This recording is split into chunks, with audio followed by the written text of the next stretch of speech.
fin de semaine dernière, c'était assez compliqué pour moi, mais je pense que je ne suis pas le seul de l'Assemblée qui est passé par ce temps de grippe. Et merci, je me suis senti porté.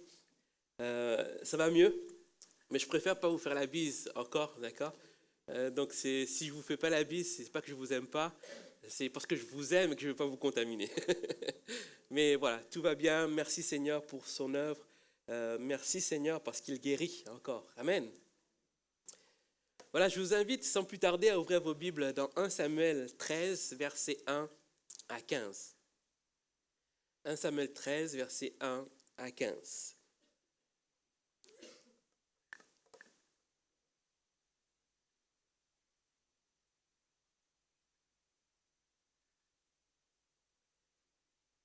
« 1 Samuel 13, versets 1 à 15. La première partie de ce verset, selon les versions, il y en a qui mettent le nombre d'années, il y en a qui ne mettent pas.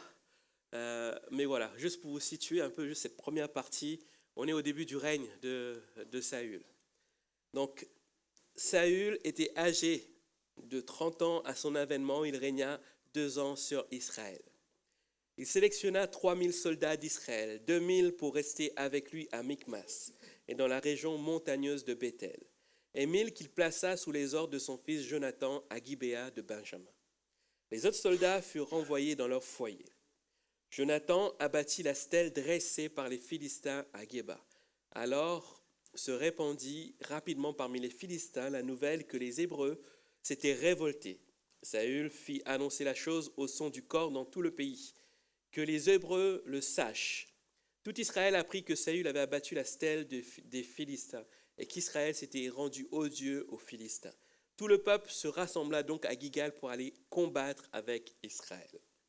Les Philistins mobilisèrent leurs troupes pour combattre Israël. Ils avaient 3000 chars de guerre et 6000 soldats sur chars, ainsi qu'une multitude de fantassins nombreux comme les grains de sable des mers. Ils allèrent prendre position à Michmas, à l'est de Beth-Aven. Les hommes d'Israël virent qu'ils étaient dans une situation extrêmement critique, car ils étaient serrés de près par l'ennemi. Ils se cachèrent dans les grottes, les buissons, les cavernes, les souterrains et les citernes. Certains Hébreux franchirent le Jourdain et se réfugièrent dans le territoire de Gad et de Galaad.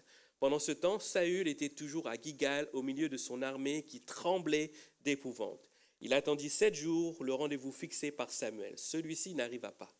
Les soldats commencèrent à abandonner Saül et à se disperser. Alors Saül dit « Amenez-moi les bêtes de l'Holocauste et des sacrifices de communion. » Et il offrit lui-même l'Holocauste. Au moment où il achevait de l'offrir, Samuel arriva. Saül arriva à sa rencontre pour le saluer. Samuel lui demanda « Qu'as-tu fait » Saül répondit « Quand j'ai vu que mes soldats se dispersaient loin de moi et que tu n'arrivais pas au temps fixé et que les Philistins étaient concentrés à Michmas, je me suis dit, les Philistins vont tomber sur moi à Gilgal avant que je n'ai pu implorer l'Éternel. Alors je me suis fait violence et j'ai offert l'Holocauste. » Samuel dit à Saül, « Tu as agi comme un insensé, tu n'as pas obéi au commandement que l'Éternel ton Dieu t'avait ordonné. Si tu l'avais fait, l'Éternel t'aurait affermi dans ton autorité royale sur Israël. Il aurait fait en sorte que tes descendants y gardent pour toujours la royauté. Mais puisque tu as désobéi aux ordres de l'Éternel, ta royauté ne subsistera pas. L'Éternel a décidé de se chercher un homme qui corresponde à ses désirs, ou un homme selon son cœur, et de l'établir chef de son peuple. Puis Samuel le quitta, le monta à Gilgal, à Gibéa de Benjamin. Saül dénombra la troupe qui se trouvait avec lui. Il resta environ 600 hommes. Amen. Combien ont déjà lu ce passage? Ouais. Pour ceux qui n'ont pas encore lu, je vous invite à le relire chez vous. C'est vraiment un temps particulier pour Israël. Je vais vous donner juste un peu le contexte de cette histoire. À cette époque, Israël vit sous la menace des Philistins. Les Philistins, contrairement au peuple d'Israël, sont une armée organisée et bien armée. Et ils imposent vraiment leur supériorité en interdisant aux Hébreux de forger eux-mêmes leurs armes. Ce qui est une faiblesse pour Israël parce qu'ils ne peuvent pas combattre, à armes égales contre les Philistins. Et contrairement aux Philistins, Israël n'est pas une nation unifiée avec une armée structurée. Chaque tribu agit de manière indépendante et les Israélites ont souvent recours à des levées de troupes temporaires pour combattre leurs ennemis. Et ce qu'a fait Saül, il a sonné du cor et tous les peuples de toutes les tribus sont arrivés.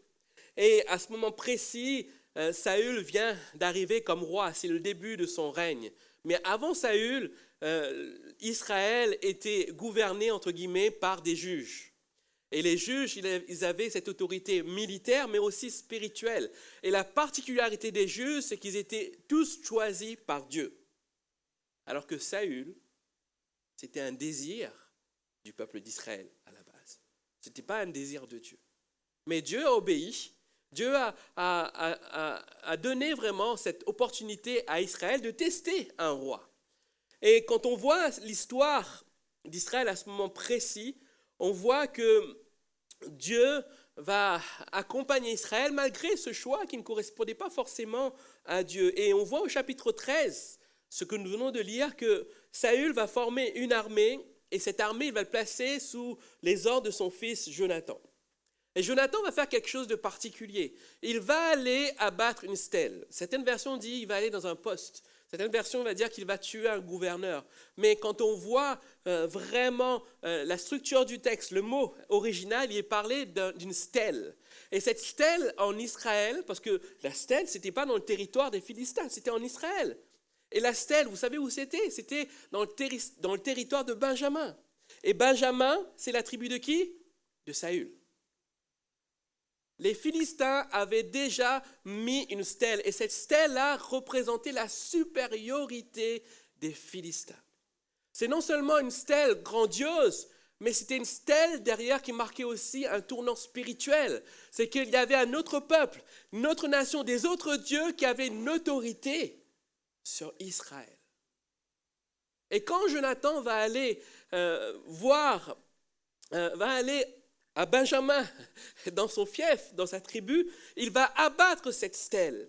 Il ne va pas aller dans le territoire des Philistins et tuer des Philistins, il va juste abattre une stèle, abattre l'autorité spirituelle dans le pays qui a été promis à Israël.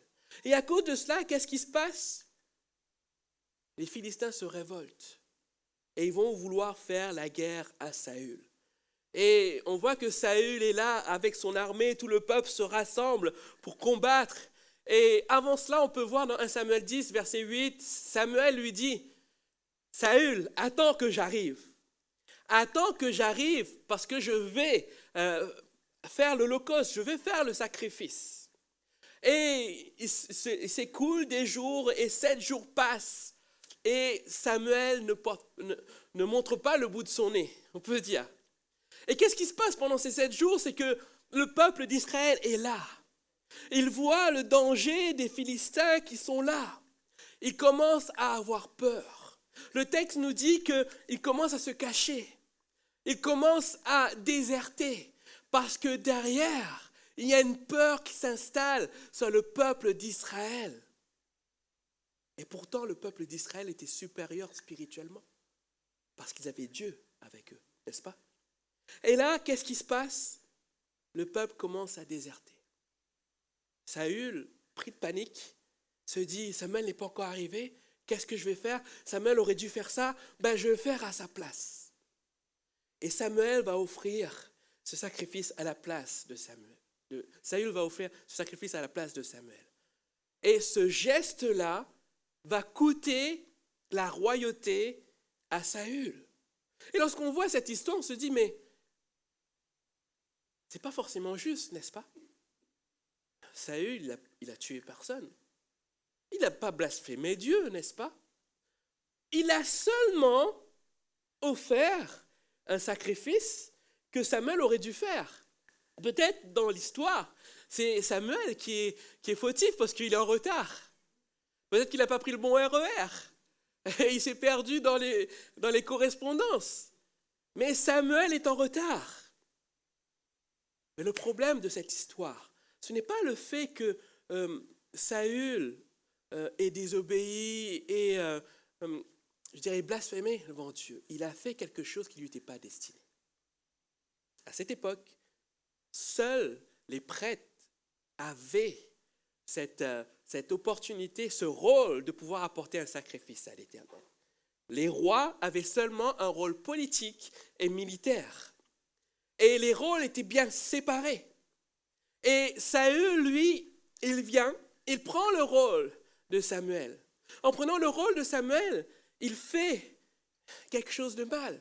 D'abord, il désobéit parce que Samuel lui a dit d'attendre. Et derrière Samuel, il y a quoi? Il y a Dieu aussi qui avait inspiré Samuel pour lui dire d'attendre.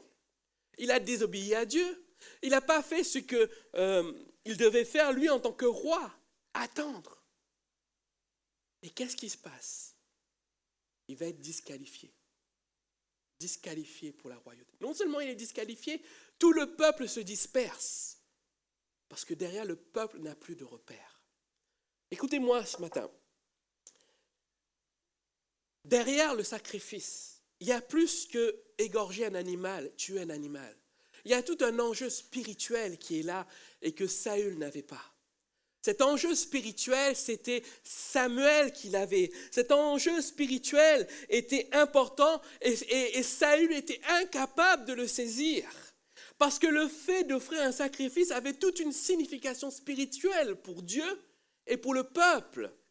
D'abord parce que quand on offre un sacrifice avant une bataille, qu'est-ce que cela veut dire? Ça veut dire que le peuple est en train de dire que la priorité est à Dieu dans le combat spirituel.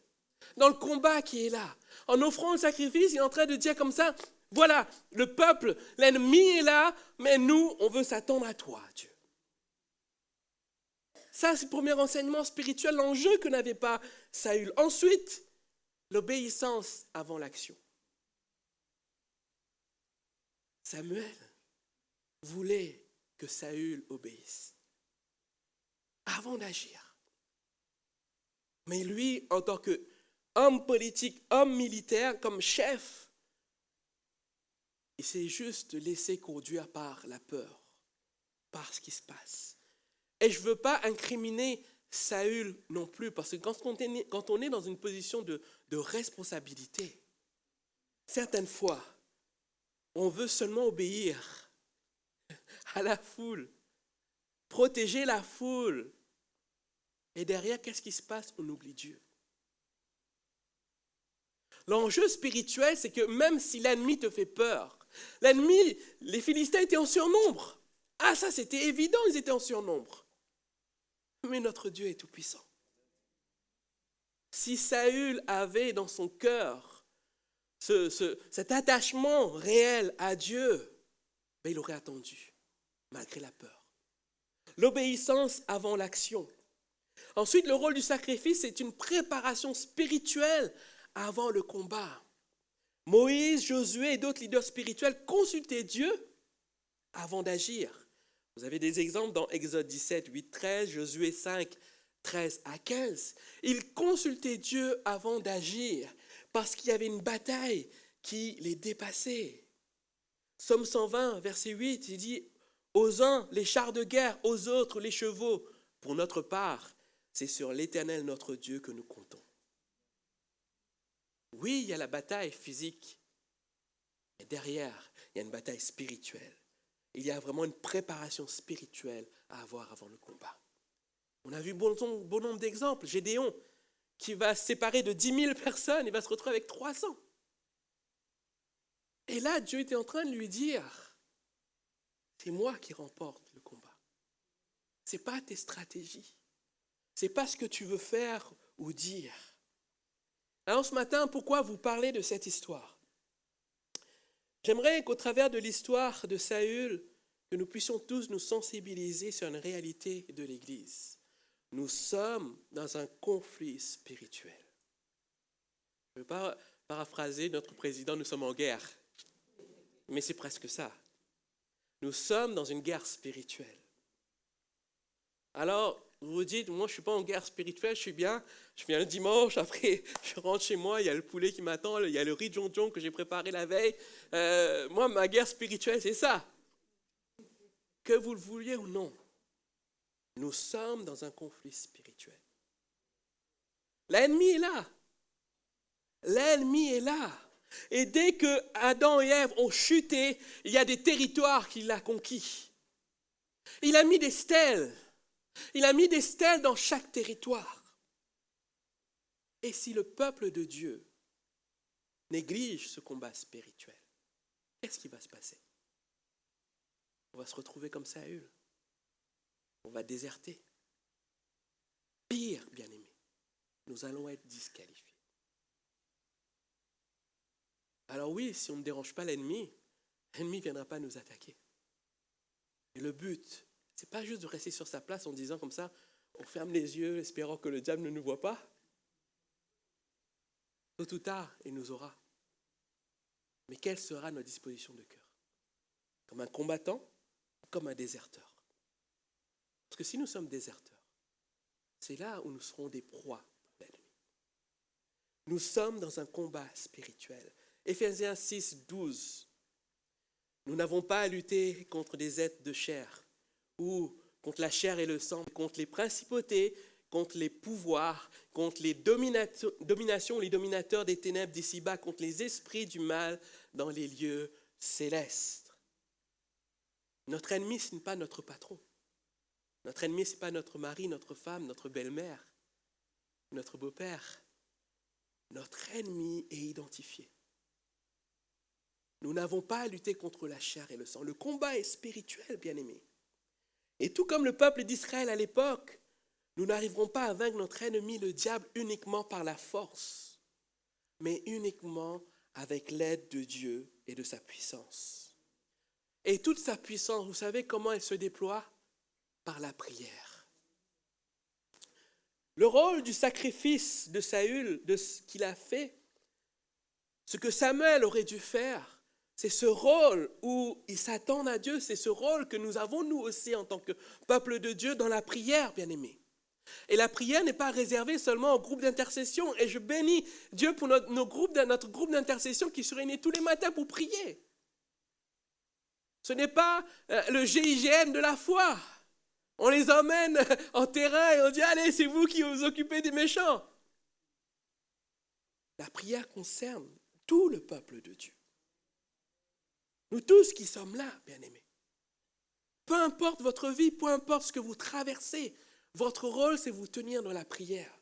Et Dieu va révéler toute sa puissance au travers de la prière.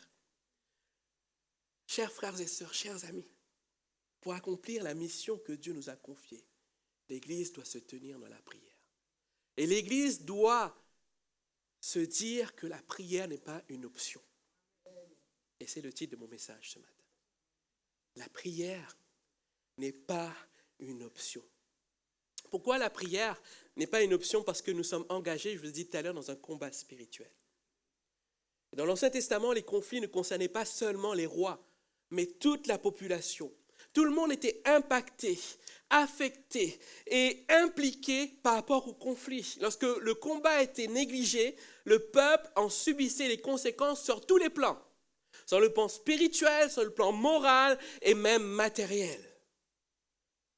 Le peuple pouvait être affecté sur ces trois aspects. De la même manière, aujourd'hui, notre Église ne doit pas se sous-estimer dans le conflit spirituel dans lequel elle s'est engagée.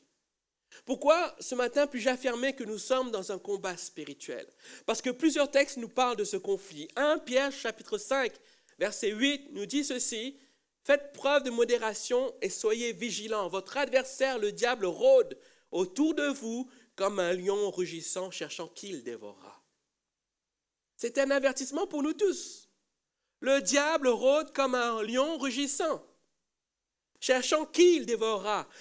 Jacques 4, verset 7 nous dit « Soumettez-vous donc à Dieu, résistez au diable et il fuira loin de vous. » Quand Jacques va dire « résister au diable », c'est que derrière le diable est en train d'œuvrer, n'est-ce pas? Résister au diable, c'est notre part. Matthieu 26, 41, c'est le Seigneur qui dit « Veillez, priez pour ne pas céder à la tentation. L'esprit de l'homme est plein de bonne volonté, mais la nature humaine est bien faible. » Jésus connaissait notre nature. Jésus sait que nous devons veiller et prier. Le combat spirituel commence aussi par une brèche qui est ouverte dans les lignes ennemies. Tout comme Jonathan va abattre cette stèle, notre Église, bien-aimée, a ouvert une brèche dans les lignes de l'ennemi. Vous savez c'est quoi cette brèche? C'est la vision dans laquelle on est rentré.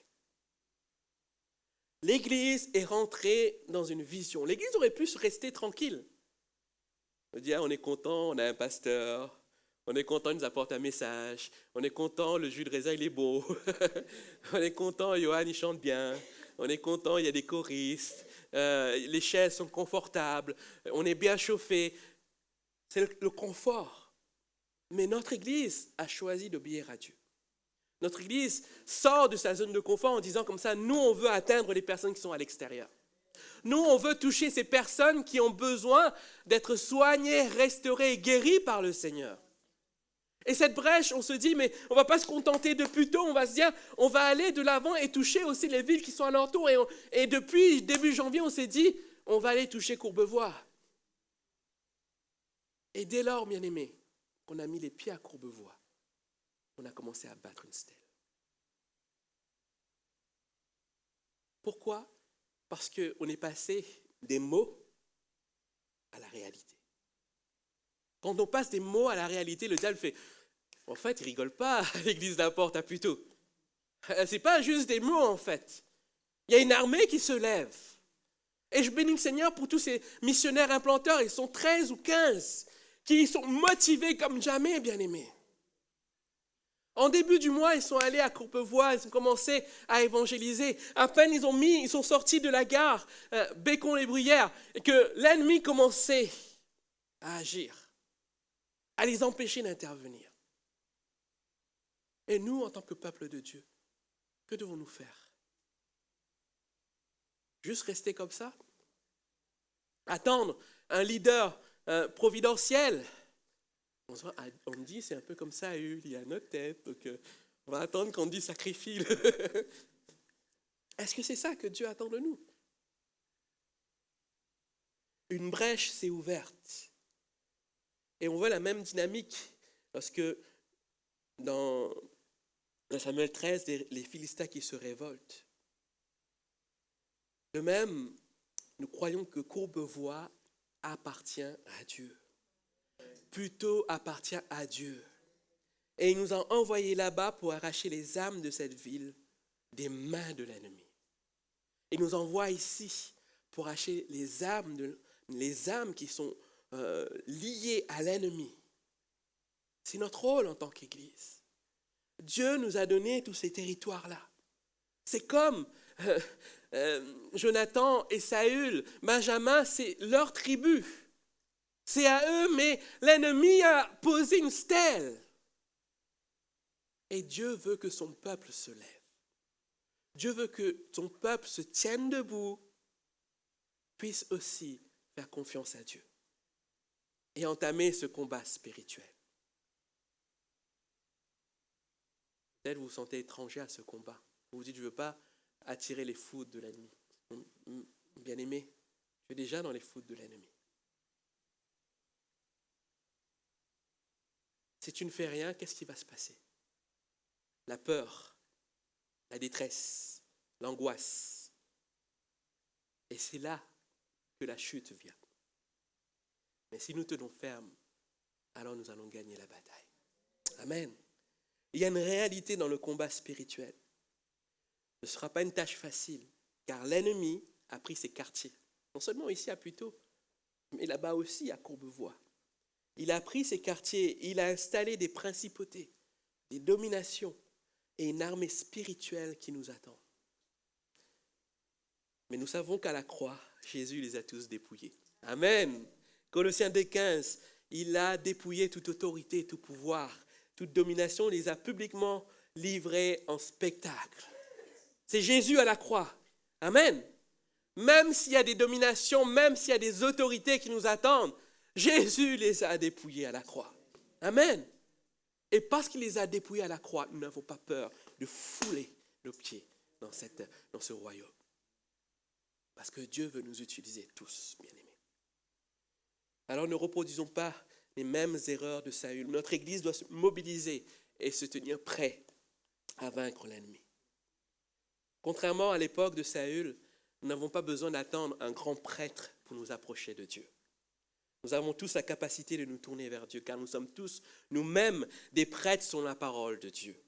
1 Pierre 2,9, mais vous êtes un peuple élu, une communauté de rois prêtres. Apocalypse 1,6, il a fait de nous un peuple de rois, de prêtres au service de Dieu. Nous avons cette responsabilité spirituelle et nous pouvons nous approcher de Dieu. On n'a pas besoin d'un grand prêtre, pasteur principal de l'église de la Porte pour nous approcher de Dieu. Chacun, nous avons cette responsabilité et cette porte a été ouverte parce que Christ est mort à la croix pour nous. Et nous l'avons célébré tout à l'heure au travers de la Sainte Seine. Nous avons célébré que Christ est mort pour nous laver de nos péchés. Et parce qu'il nous a lavé de nos péchés, il est le médiateur entre Dieu et nous. C'est-à-dire que nous n'avons pas à avoir honte de nous approcher de Dieu, d'ouvrir nos bouches, de réclamer de Dieu sa puissance. Parce que nous aussi, nous sommes des rois prêtres. Ou des reines prêtresses, si vous voulez. Nous avons reçu ce privilège par le sacrifice ultime de Jésus. La prière, c'est notre arme pour posséder notre héritage. La prière, ce n'est pas une simple activité spirituelle, c'est une arme puissante qui nous permet d'avancer dans la conquête de notre héritage en Christ. Si vous voyez la prière seulement comme une activité, vous vous trompez. La prière, c'est une puissance. Éphésiens 6, 18, faites en tout temps par l'Esprit toutes sortes de prières, de supplications. Veillez-y avec une entière persévérance. Bien-aimés, il est temps aujourd'hui, à partir d'aujourd'hui, de prendre la prière au sérieux. Car c'est elle qui nous rend forts dans la bataille. Si nous voulons voir l'établissement du royaume à plutôt à Courbevoie, même au-delà, alors nous devons tous nous tenir dans la prière. Nous devons tous nous tenir dans la prière. Que chacun d'entre nous prenne cette mission à cœur, car la prière, comme je l'ai dit, n'est pas une option, c'est une clé de la victoire. Alors, je vais vous laisser avec ça. Que se passe-t-il lorsqu'une église choisit de placer la prière en priorité ? En mettant la prière en priorité, l'Église prend position. Et comment elle prend position ? Tout d'abord, elle place Dieu en premier dans le combat. Ce n'est pas le combat d'Andy, ce n'est pas le combat du conseil des ministères, ce n'est pas le combat des leaders, ce n'est pas le combat du conseil d'administration, c'est notre combat. Et c'est Dieu qui est en premier dans ce combat. Amen. Et Matthieu 11, 28, 29, c'est le Seigneur qui dit « Venez à moi, vous qui êtes fatigués et chargés, et je vous donnerai du repos. » Notre rôle, c'est de nous décharger sur Dieu. En donnant la priorité à Dieu dans le combat, on se dit, Seigneur, même si ce combat s'annonce lourd et difficile, je te donne cette priorité. Vas-y, Seigneur, c'est ton combat. C'est ton combat, Seigneur. Et l'Église qui met la prière en priorité reconnaît que Dieu doit être en premier dans ce combat. Elle reconnaît la nature spirituelle du combat. Elle se détache des solutions humaines. Parce que lorsqu'une église choisit la prière comme première réponse, elle refuse de chercher une solution purement humaine ou un homme providentiel. La solution vient uniquement de Dieu. Elle trouve un repos et une confiance en Dieu. Parce que la prière allège le fardeau de l'église. Plutôt que de porter l'anxiété et la pression de la réussite, elle choisit d'abandonner son combat à Dieu et de lui faire confiance. Ce qui pourrait être une source de stress devient alors une opportunité de foi et d'attente dans la paix.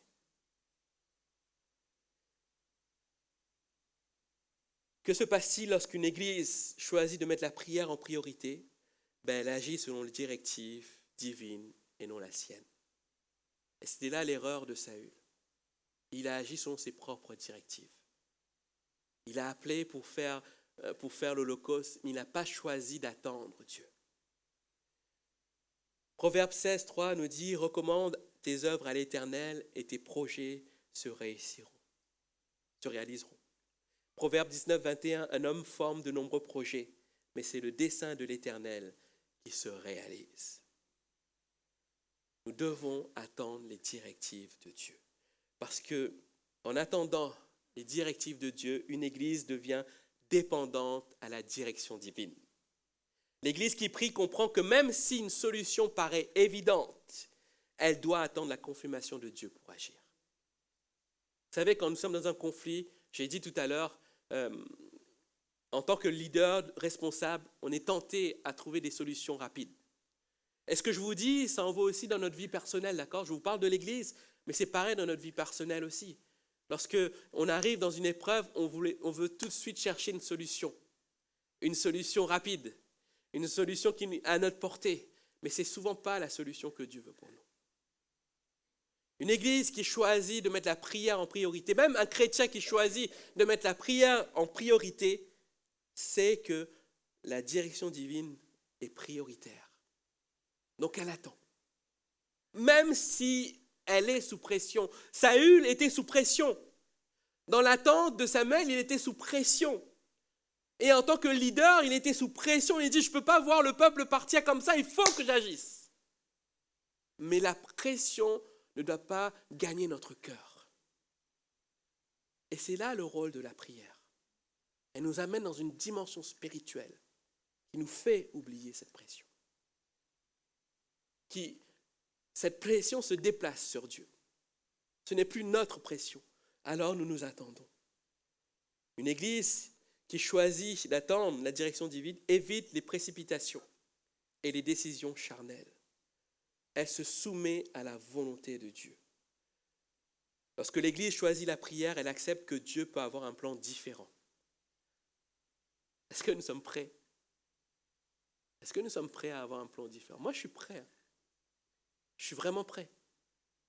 Si Dieu me dit aujourd'hui, on dit tu fais fausse route, on n'implante plus à Courbevoie, on implante à Rueil-Malmaison, je suis prêt à le suivre. Je suis prêt à le suivre. Parce que seule la direction de Dieu prime. Comprenez? Et c'est là notre engagement en tant qu'Église, c'est se dire, Seigneur, c'est pas mon Église, c'est pas l'Église d'Andy, c'est pas l'Église un tel et un tel, c'est ton Église, Seigneur, parce que nous sommes tes enfants. Et c'est ta direction que nous voulons suivre, Seigneur. On doit se soumettre à la volonté divine. Ensuite, une Église qui choisit la prière en priorité est poussée à une vie droite et pure devant Dieu. Lorsque l'Église se met en prière, elle se rapproche de Dieu. Et qu'est-ce qui se passe? Elle se sépare du péché. Elle se sépare du péché. Vous allez me dire, mais comment l'Église peut pécher? L'Église, c'est quoi? Ce n'est pas un bâtiment. L'Église, c'est l'ensemble des chrétiens qui sont réunis. Et c'est l'ensemble de ces chrétiens qui peuvent pécher.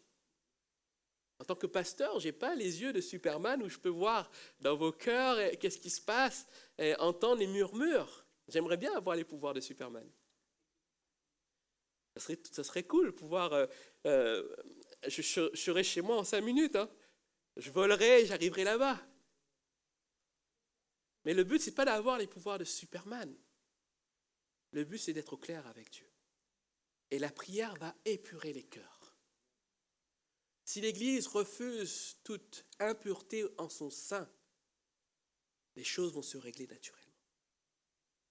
Même si nous sommes là, nous avons des beaux visages, je suis sûr que plusieurs vivent dans le péché. Et je ne suis pas en train de vous pointer du doigt, vous dire un tel et un tel et un tel. Mais c'est dans la prière que ça va se régler. Parce que devant la face de Dieu, on ne peut pas rester là et rester dans le péché. On est vraiment tenté de nous tenir devant Dieu, de nous repentir, de chercher une vie droite devant Dieu. Ça, c'est la nécessité de la prière. Mais si l'Église ne prie pas, alors les cœurs peuvent se dénaturer avec le péché. Et l'Église peut avoir du mal à avancer. La prière révèle une vie droite et pure devant Dieu. Ensuite, une Église qui choisit la prière en priorité n'est pas disqualifiée. Saül a eu la triste récompense d'être disqualifié pour le rôle du roi en Israël. Et cette triste nouvelle est encore plus difficile à avaler parce que c'est le début de son règne. C'est comme si je démarre avec vous en 2022 et qu'en début juin 2022, fin juin 2022, vous me dites, on dit va-t'en. Ce serait dur pour moi d'accepter cela. Parce que je me dis, j'ai encore rien fait avec vous. Et Saül est un peu dans ce cas-là, en fait. Il est dans le début de son règne. Et là, c'est pas des hommes qui viennent lui dire, c'est Dieu qui vient et parle de la part. C'est Samuel qui parle de la part de Dieu et lui dit, ton règne est fini. Tu n'auras plus de descendance. Il a été disqualifié. Si l'Église ne se mobilise pas dans la prière, elle peut être disqualifiée pour la mission divine. Alors nous serons un club content de se voir Dans ce texte, quand Saül est disqualifié, il n'est pas éjecté du corps d'Israël. Il n'est pas banni, d'accord? Il est toujours israélite. Il est toujours un enfant de Dieu, mais il n'a plus ce rôle de chef. Il n'est plus dans cette vision divine que Dieu lui a confiée. Alors, on peut être disqualifié et seulement se contenter de ce qu'on a. Alors oui, on est sauvé. Oui, on est bien, on est tranquille. Mais on a raté ce à quoi Dieu nous appelle à vivre. La parabole des mines, n'est-ce pas? Est-ce que nous voulons être cette église-là? Une église qui se contente seulement du confort ou une église missionnelle? Seigneur, je ne veux pas m'endormir sur cette chaise. Je veux que tu m'utilises. Je ne sais pas comment tu vas m'utiliser. Utilise-moi pour que des gens soient sauvés autour de moi. Utilise-moi dans ce corps qui est l'église, Seigneur. Parce que je ne veux pas que ton église soit disqualifiée. Parce que je veux accomplir ta volonté. L'obéissance vaut mieux que les sacrifices. Je préfère obéir à Dieu. J'en suis convaincu que nous sommes dans la bonne direction, bien-aimés. Je suis convaincu que nous sommes dans les plans de Dieu. Maintenant, Saül ne pouvait pas y aller seul dans le combat. Je ne peux pas y aller seul dans le combat. J'ai besoin de vous. Vous avez ce devoir de prière. Vous avez ce devoir de vous mobiliser dans la prière. Non pas seulement pour dire « Seigneur, donne-moi un vélo, Seigneur ». Mais se dire « Seigneur, je reconnais, Seigneur, la réalité spirituelle. Je veux me préparer. Seigneur, je veux que tu me parles. Seigneur, je veux que tu nous donnes la direction. Parce que derrière cette direction, je sais que c'est tout le peuple que tu vas emmener. Seigneur, je reconnais cette réalité spirituelle que le diable, il ne veut pas se reposer tant qu'il ne veut pas détruire ton œuvre, Seigneur. C'est ça, une église qui n'est pas disqualifiée. Elle est là. Elle attend que Dieu œuvre de manière surnaturelle. Alors ce matin, j'aimerais juste vous laisser ceci.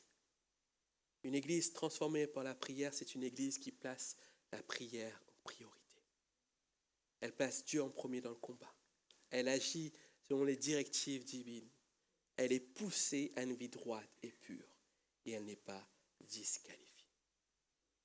Est-ce que nous voulons être cette église ce matin? Moi, je n'ai pas entendu beaucoup d'amen. Est-ce que nous voulons être cette église, bien-aimés? Moi, je veux être cette église. Je veux être cette église combattante. Je ne veux pas être une église qui est là, qui attend seulement que l'ennemi vienne nous dévorer. Moi, je veux le dévorer. Je ne sais pas quel goût ça a, mais je veux le dévorer. Je veux être ce lion rugissant pour l'ennemi. Je veux, lorsque je marche à Courbevoie, l'ennemi tremble. Parce que je ne suis pas seul, bien-aimé. Je marche dans les pas de mon Seigneur. Nous ne sommes pas seuls, bien-aimés. Nous marchons dans les pas du Seigneur. Alors mobilisons-nous dans la prière. Mobilisons-nous dans la prière.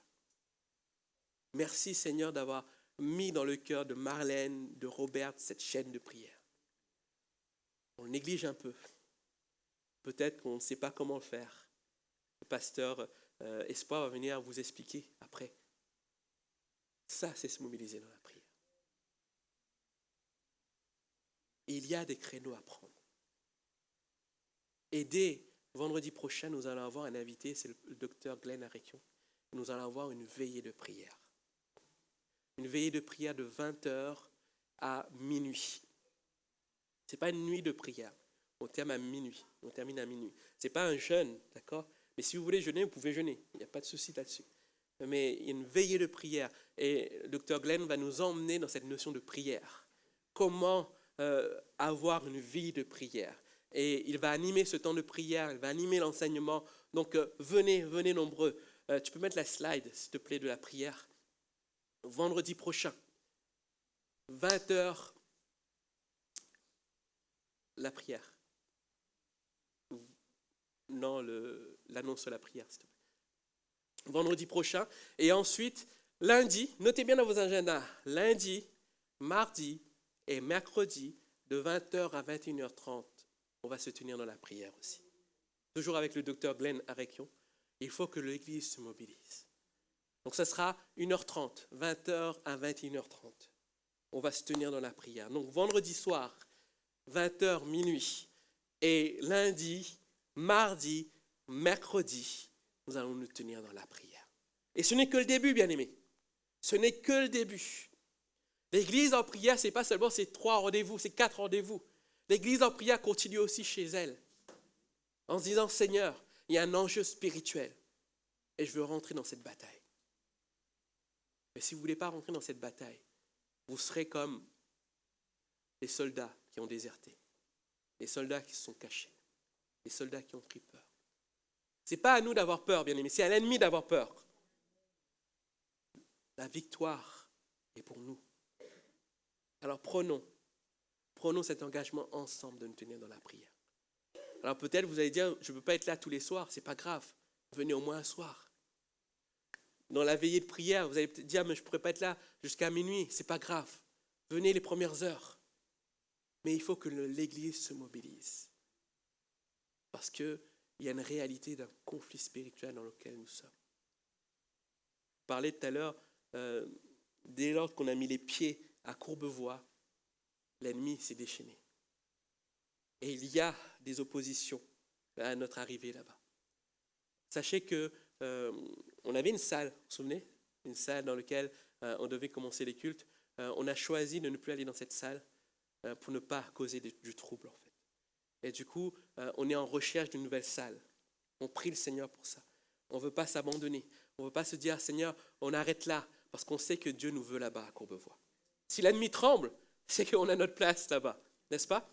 Alors, on avance, on prie, on cherche la direction divine. Et il y a plusieurs pistes qui sont devant nous pour des salles à Courbevoie. Je vous dis, il y a des pistes, mais on ne veut pas seulement s'arrêter à la première solution qui arrive.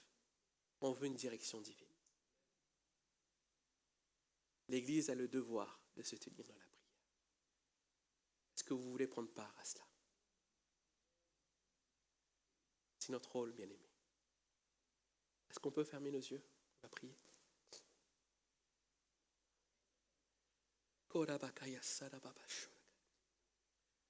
Seigneur Jésus, merci, Roi des rois, pour ce message. Merci, Seigneur, parce que, oui, la prière, ce n'est pas une option. Je te remercie d'avoir sensibilisé les cœurs ce matin dans ce rôle, notre rôle que nous avons dans la prière. Et Seigneur, nous ne voulons pas commettre les mêmes erreurs que Saül, qui, Seigneur, a négligé, Seigneur, cette part spirituelle, Seigneur, dans cette action qu'il a fait. Seigneur, nous voulons, Seigneur Jésus, nous tenir devant toi, parce que, Seigneur, nous avons tous ce rôle de prêtre, Seigneur. Et nous avons cette assurance, Seigneur, que lorsque nous venons vers toi, Seigneur, tu nous écoutes. Lorsque nous venons vers toi, Seigneur, nous avons cette assurance d'avoir un Dieu qui se tient à nos côtés. Seigneur, je te prie, Seigneur, pour notre belle Église. Je te prie de nous emmener, Seigneur Jésus, dans une direction divine. Je te prie de nous emmener, Seigneur Jésus, dans, Seigneur, ce plan que tu as jadis fait pour, Seigneur, cette Église, Seigneur, parce que je vois les âmes qui sont là-bas, Seigneur, à Courbevoie, ces âmes qui ont besoin d'être touchées par toi. Et je crois, Seigneur, que tu as choisi l'Église, la porte à Puteaux, Seigneur, pour aller, Seigneur, toucher ces vies. Et je te prie, Jésus, qu'au travers, Seigneur, de notre mobilisation dans la prière, nous puissions nous tenir prêts, Seigneur, prêts à recevoir ta direction divine, prêts à recevoir, Seigneur, ta parole, Seigneur, prêts, Seigneur Jésus, à rejeter toute peur, toute angoisse, Seigneur Jésus, et à nous tenir prêts pour la bataille, parce que la victoire est à nous, Seigneur Jésus. La victoire, tu nous as donnée à la croix. Tu as dépouillé toute autorité, toute domination. Tu les as livrées publiquement en spectacle, Seigneur, en triomphant d'elles à la croix, Jésus. Et Seigneur, cette parole est pour nous aussi. Rien ne peut arrêter ton œuvre. Mais pour cela, il faut que l'Église se mobilise. Alors ce matin, réveille nos cœurs. Réveille nos consciences. Seigneur, nous ne voulons pas seulement nous contenter du peu. Seigneur, nous ne voulons pas seulement, Seigneur, rester là, Seigneur, dans nos chaises et attendre, Seigneur, ta venue, Jésus. Mais Seigneur, nous voulons, Seigneur, œuvrer pour toi, Jésus. Nous aurons des comptes à te rendre, Seigneur. Et nous voulons, Seigneur, déployer tout ce que tu nous permets de vivre afin que ton Église soit victorieuse. Alors, merci, Jésus, pour ton œuvre. À toi seul la gloire. Amen. Amen. Avant de laisser la... Tu voulais intervenir? Vas-y.